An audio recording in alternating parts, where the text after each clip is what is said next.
వస్తుంది. సో తెలుసా, అందుకని ఫస్ట్ మనం ఏం వదిలేయాలా? సోమారితనం, లేజినెస్ వదిలేయాలి. లేజినెస్ ఎందుకు వస్తుంది? ఎక్కువ పడుకోరు మీరు. ఎంత పడుకోవాలా? అట్లీస్ట్ 7 hours పడుకోవాలి మీరు. 8 అంటారు, పోన్లేండి, 8 to 7, అట్లీస్ట్ 7 hours పడుకోవాలి. 7 to 8 hours పడుకోవాలి. పడుకుంటే మీకు సోమరితనం రాదు.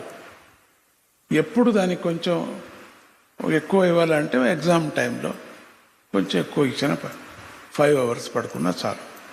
ఎగ్జామ్ టైంలో అది మీకు సబ్జెక్ట్ నేను చెప్పినట్టుగా చేస్తే మీరు అసలు కష్టపడాల్సిన పనే లేదు. 7 hours క్లీన్గా పడుకోవచ్చు. 10 గంటల వరకు లేవాల్సిన పని లేదు.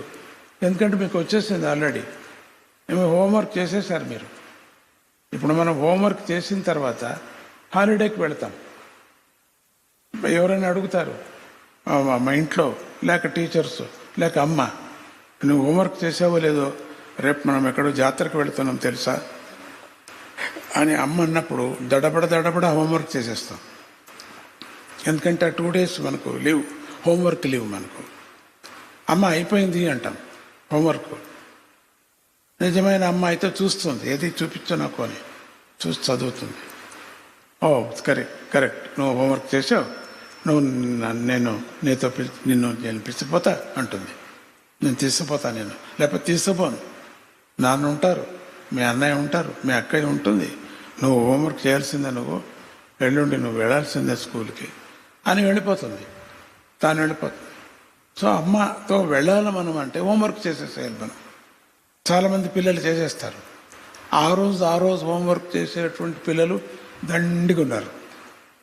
స్కూల్ నుంచి వస్తూనే వాళ్ళు చేతులు కాళ్ళు కడుక్కొని, మీరు స్కూల్ నుంచి వస్తూనే ఒకటి చేయాల, కాళ్లకు చన్నీళ్లతో కడుక్కోవాలా.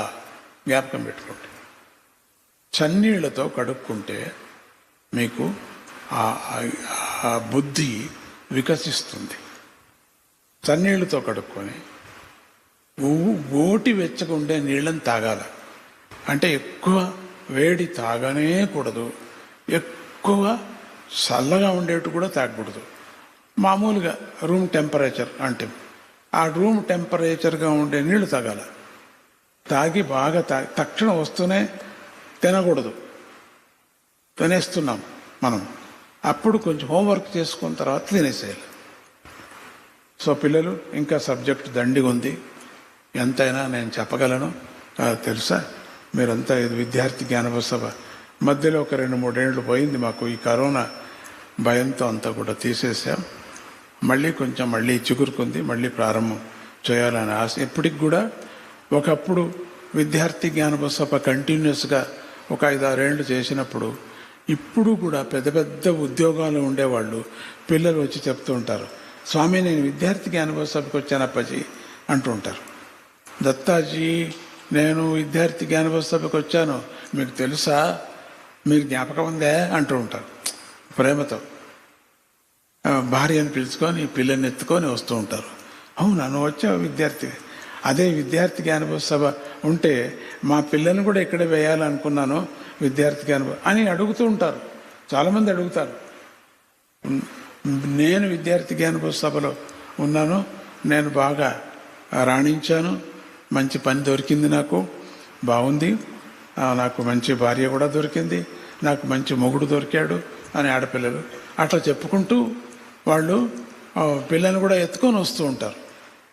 ఇప్పుడే ఎక్కడేస్తావు నువ్వు, ఇంకా 2 ఏళ్ళు కదా అంటే కొంచెం